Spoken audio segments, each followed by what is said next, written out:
The 222 series connectors are designed for a nominal current of 32 amps. All of these connectors not only exceed the relevant normative requirements, but also provide an additional safety range compared to the normative minimum requirements. This safety range reflects WAGO's high-quality requirements while providing maximum safety even in exceptional circumstances.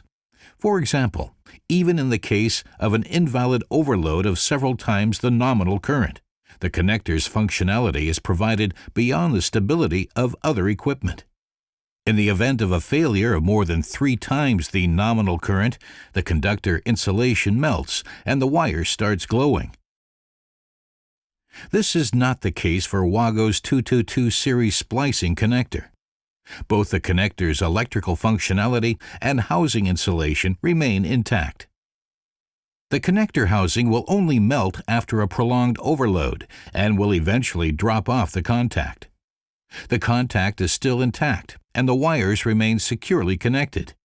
Even after such an extreme test, the contact points continue to meet the normative requirements in terms of contact quality. WAGO, quality from the inventor of spring pressure connection technology.